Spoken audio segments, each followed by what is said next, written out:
big is his hole? The average age is 49 years old. Okay, Boomer.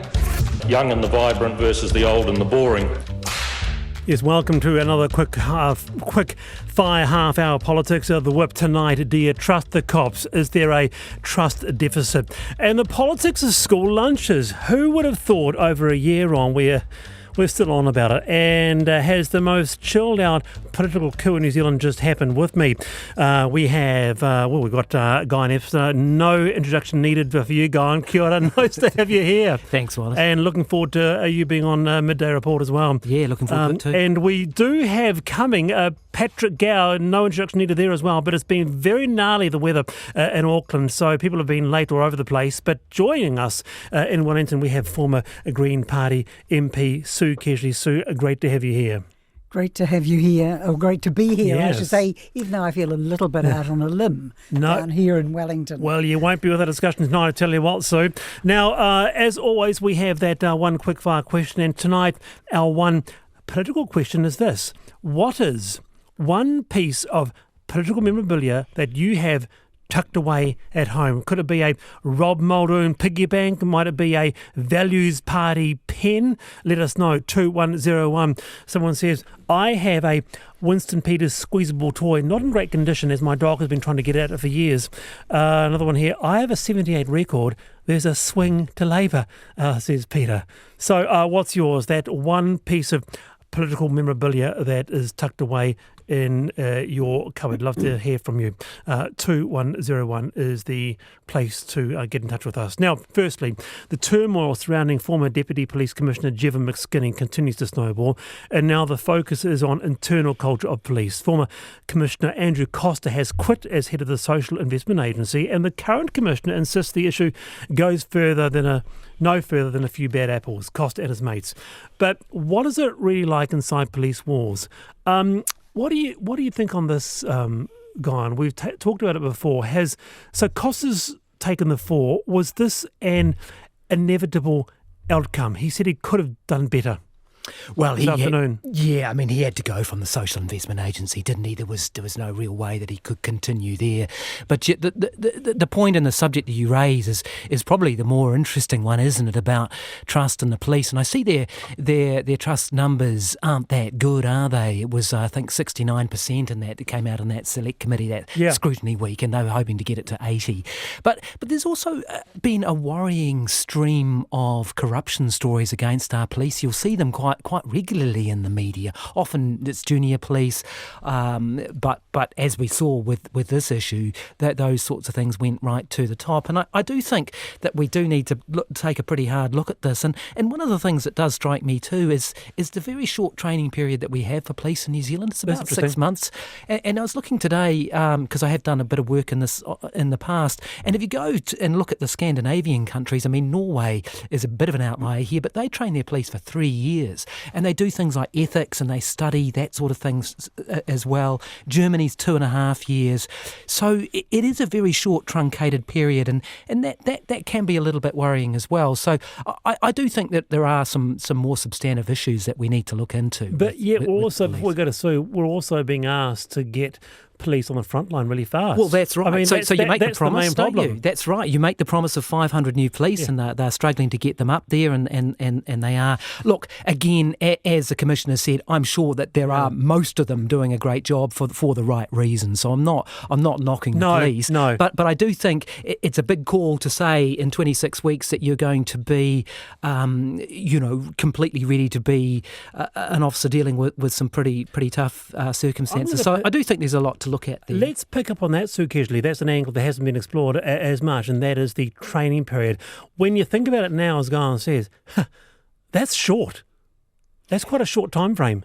Well, frankly, Wallace, I'd rather talk about the culture of the police force, because, particularly speaking as a woman, I just think this whole episode has been pretty disastrous from the point of view of the culture and the image of the police force.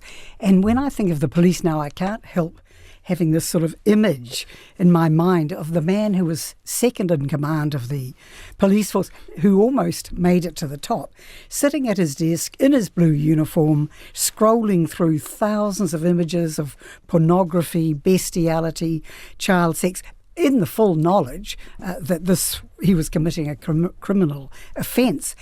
And you can't help thinking, well, if that's what the guy who almost was the top of the police force, what about the rest of them? Is that how the rest of them think? And the other thing, from the point of view of women who are victims of sexual assault, the whole thing is going to have a horrific effect on them, because what we have a woman who has an affair with one of the top guys in the police force. Then she starts sending emails, anonymous emails. Now, one of the reasons may be that she says she was threatened by a senior police officer who said if she complains, explicit images of her will be distributed around. So maybe that's why, instead of making a formal complaint, she just sent all these emails. Anyway, nobody investigated any of these emails. No one talked to her. And then suddenly she is called in. She's actually arrested, charged under the Harmful Prosecutions Act for, they said she was seeking to destroy the career of Mr. McSkimming. And then conditions are placed on her, gagging order is placed on her, and and suppression orders. So from the point of view of a woman, this undermines the whole credibility and reputation of the police in terms of fair trial for women. Already, most women who are victims of sexual offence don't go to the police anyway. Right. Well, why would they after all of that? It's horrific. Okay, so what do you make of this from the point of view of a woman, Sue? I'll bring this in. So this is from, because we talked about this on the panel with Dr. Emi Rakate, and we got this. Now, the message you're giving to a female constable who has spent the whole day working to protect the community is that she is not to be trusted because she is the police. This is unfounded, based on sweeping generalisations, and incredibly demoralising for the hard-working frontline staff and police. What would you say, Sue? Well, I sympathise with her, but the trouble is we've got someone right at the top who almost became the head of the police, spending his days trolling through bestiality and child sex. We can't undo that. This is the reality. And then we have this terrible sort of what looks like an institutional cover-up of this particular incident. Guyon, it's a wake-up call, really, isn't it? Oh, it's absolutely shocking. Yeah. It really is. And, it's hard to overstate how bad it is for the police, and they have a massive job of rebuilding trust, and they know it. With us, Guyon Espinor and Sue Kedgely. Now, Paddy Gower, I think, has been lost in action somewhere in the Wye vicinity. What a shame. It Paddy, is a shame. Where are you? Yes, Paddy, where are you? 2101, just text us if you're alive somewhere in the super city. Anyway, now, last week, it was regional councils. This week is rates. The cap has finally been thrust upon councils with a maximum 4% rise per year. But one day on from that announcement, Auckland Mayor Wayne Brown came out with a 7% rate rise to pay for the hotly anticipated City Rail link. Guyon Espinor, if you may allow me to do this, if I could take off your journalistic cap. I don't know if you do this, but you've got a bill coming through and it's your rates bill. And it's going up. You look at it and you go, oh, not again, rising again. What do you think? Yeah, sure. But, what strikes me about this is it's a bit of a dent in democracy in a way. Why shouldn't a mayor be able to say, hey, look, I'm campaigning on a 5% rate rise. Here's what you're going to get for that. And then me as a voter can say, well, this is a good plan. I like this, or I don't. Isn't that what we do with democracy? You lay out your stall and you see whether the voter's going to vote for it. We either want this local representation or we don't. And putting a fiscal straitjacket like that in is a pretty significantly constraining move, isn't it? I mean, I get it. I don't want to pay more rates either, sure. But, isn't that what democracy is? It's like you lay out what you're going to do and I decide whether or not I'm going to vote for you. Before we go to you, Sue, can I just ask putting a political lens on this, Guyon, it's been a bit of a tough few months. You're around having having a coffee, maybe a pint, anything. What will get the punters? What will get people really listening? Everyone hates rates. Could it have been an idea that was floated? Oh, and, sure. Without the full costings. I think that you're right, that, there's a political attraction there, isn't it? Yeah. You're saying we're going to cap rates. And I was listening to Prime Minister Christopher Luxon's press conference when they announced this, and he was talking about all the quote-unquote dumb things that councils did, and he was talking about how, Wellington had spent $2 million on a toilet block or whatever it was, and all these examples of what he seemed to think were wasteful council spending. So I think that will probably land quite well with his base. What you need to, though, do the equation on is, okay, well, if you're going to cap that, are councils going to raise user charges on other things? And what will be, how will that play out? Because you need to be relatively wealthy to be paying rates. Yes. Not wealthy, but you need owning a house. I mean, not everyone is in that position. And so there will be a lot of voters and people in those council areas who may end up paying more for, I don't know, bus fares and that type of thing. So, it is an equation. You've got to get money from somewhere, and if you're going to cap the rates, it may have this flow-on impact, right? Well, Amy Hines on the panel the other day, Sue was saying, look, I'm in Wellington, and my rates, I couldn't believe it, my rate's around $6,300 a year. Well, that's right. Our rates have gone up by 18.5% over the 24-25. But, it is an incredibly clever political ploy on the part of the Nats. You've got to take your hat off to them because they've finally found an issue that resonates with the public. I mean, we all hate our rates increase. We're all outraged by the rates bills. And also it cleverly deflects the whole cost of living. We can now blame the councils for the crisis that they can't solve. We, put the boot into the councils, diverts attention from their other unpopular policies. But we all know that it's not going to work. I mean, it's great politics, but the only, if you put this cap on the rates, which Guyon is absolutely right, giving central government control, taking away the independence and autonomy of local councils. But so we've only got the revenue of rates, user pays or debt. So either we're going to cut services, we're going to delay investing in our infrastructure for decades again, or we're going to have user pays. But what's the solution? It can't keep going up 18%. What's the solution? Well, one of the solutions would be that the government could take GST off rates, pay rates on their government property. That is the central issue, is how do we pay, particularly for all of these things that central government imposes on local councils without giving them any money to pay for them. But, just picking up Guyon's point about democracy, most of us couldn't give a stuff really about democracy in New Zealand. We're incredibly laissez-faire. But we should be concerned about it because we have one of the most centralised democracies in the Western world. We've got virtually no checks and balances, no upper house, no province, there's none of that. No written constitution.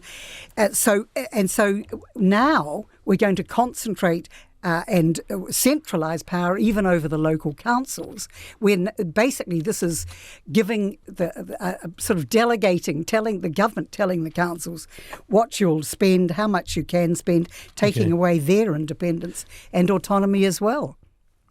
Interesting. All right, Guyon Espinor, Sue Kedgely with us. Now, that question, which is, and they've been coming through thick and fast, which is what is the piece of political memorabilia that you have at home? Here's just a couple. I took a photo of an abandoned Shipley sticker on the Inter-Islander. I remember in that slogan. 1999. The first year I was old enough to vote. I followed the advice and I'm not regretted it since. Here's one. I've got a Solidarity political poster from 82. I peeled off a wall while the paste was still wet at 4 a.m. in Bologna.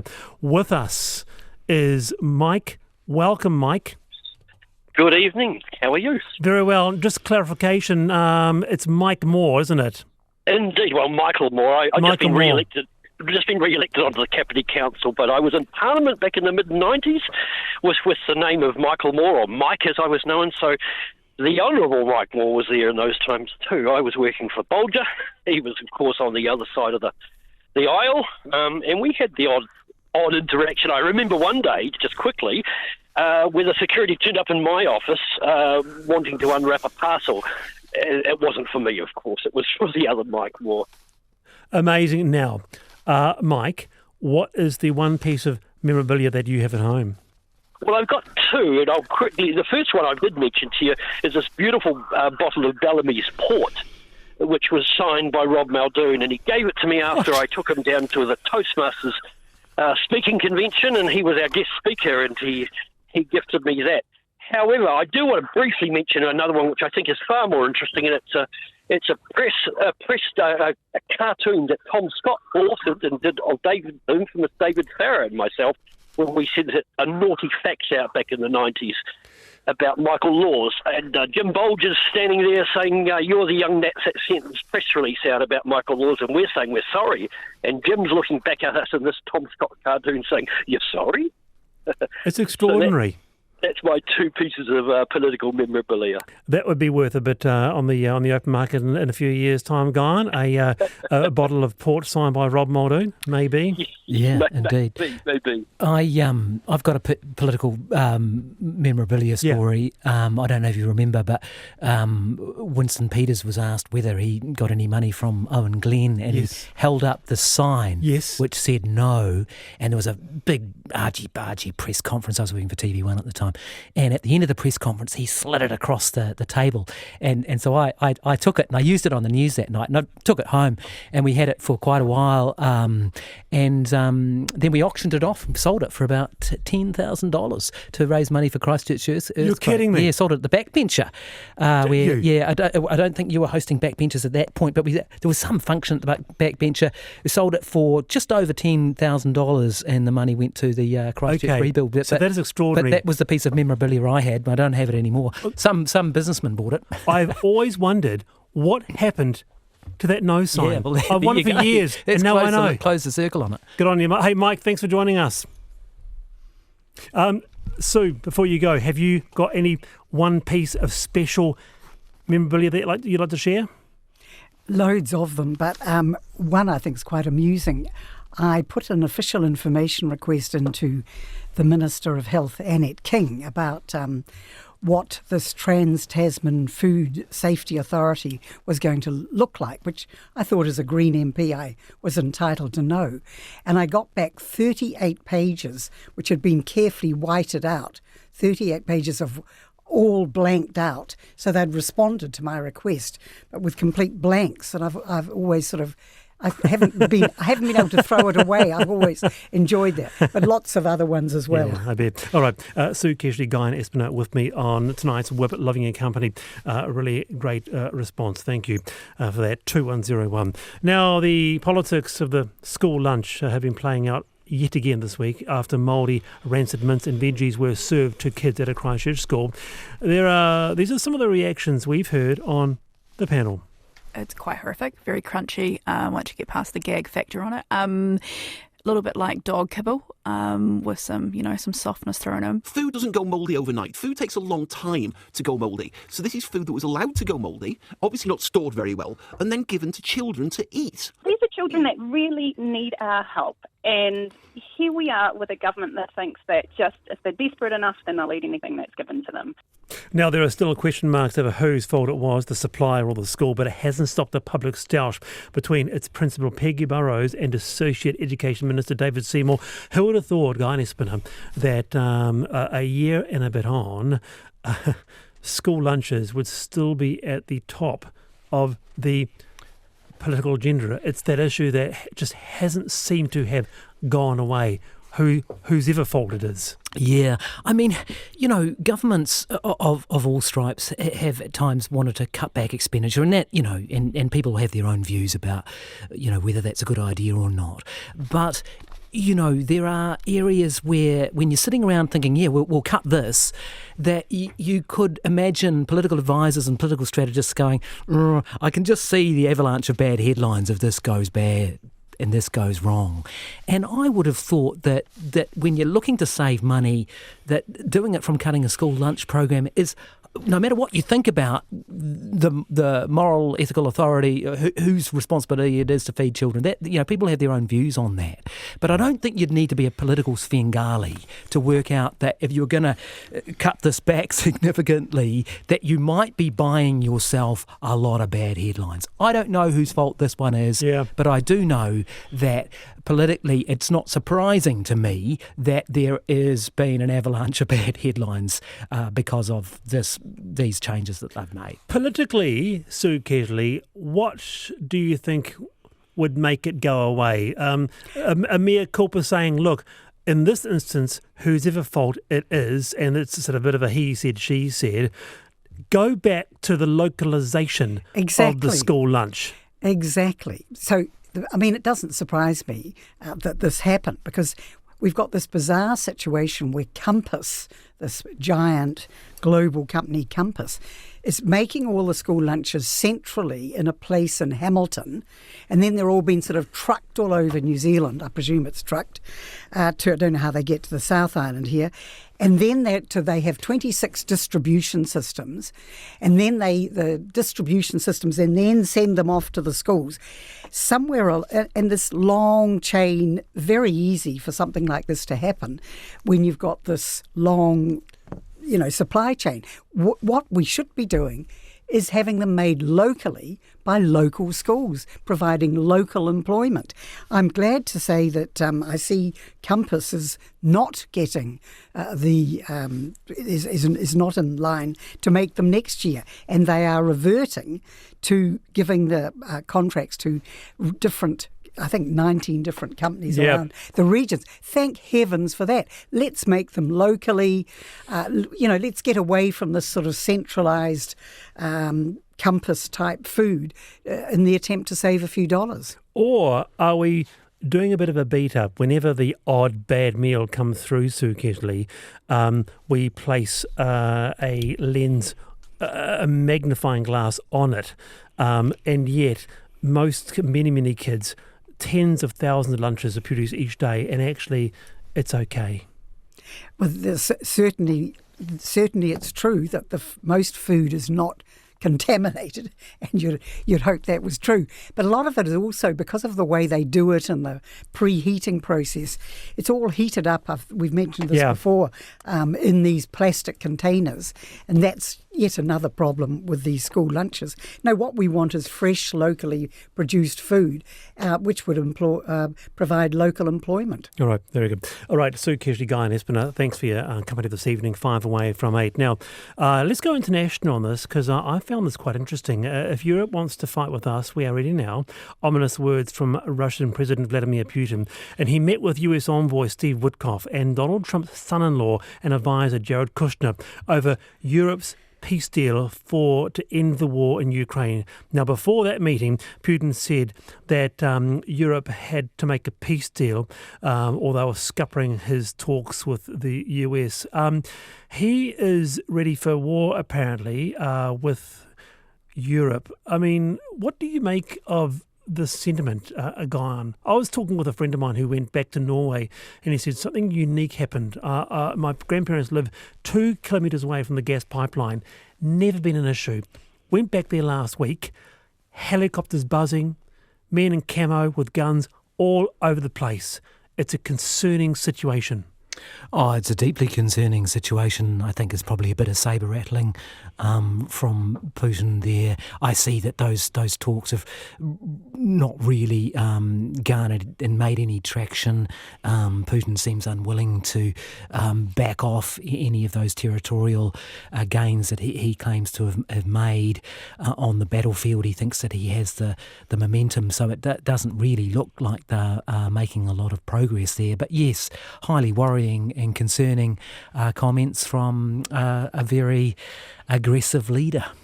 So, Kedgely, do you think that Ukraine should cut its losses, give a portion of the country to Russia, the part they want, accept a deal for now and see what happens? Well, as Zelensky says, that would be surrender. That wouldn't be a peace deal. That would be surrender. But like Guyon, I know someone in Denmark, and they said that we're oblivious to it here, but over there are warships in Copenhagen. Yeah. There's everyone's mobilising for conscription has been talked about. In Germany, they're urging everyone to build bunkers. So there's a sort of a general serious concern about the potential for war. What Putin seemed to be saying was not merely that they're ready for war, but that he's ready for nuclear war, because that was the implication of his message, as he'd fire a nuclear bomb. But I'm assuming he's just annoyed that Europe is not capitulating as the United States is. I mean, the United States... Who have they got as their negotiators? Yeah, Steve Witkoff. Who seem to have been son-in-law. Yes, what's his name? Seem to, and Jared Kushner. Jared Kushner. He seemed to have been coaching Putin to some degree there. And that's right. And they're all just capitulating on the surrender deal, and they're extremely irritated that the Europeans are standing up and saying we're not going to capitulate. It's really hard, Guyon, to see how this will play out. What do the European unions do next? Do they have the power to go it alone? It's going to be quite an extraordinary 2026, don't you think? Yeah, it really is. And I mean, you can give Trump some credit for keeping on trying. Yeah. I mean, he has been trying, hasn't he? But you do get the sense that at some point he might just wash his hands and walk away from both of it. And then, how does Europe deal with that? And yes, you could make concessions and try to stop the thing, but as both of you were intimating before, what signal does that send to Putin? And how would you feel if you were Finland or Norway or any of these countries you're talking about, who could be next to feel they could be next in the firing line? So, yeah, it's a fiendishly difficult equation, and there aren't a lot of light at the end of the tunnel that I can see at the moment. Yeah. Hey, good chat as always. Guyon Espinor, Sue Kedgely, kia ora. Great to have you both in. Really appreciate it tonight.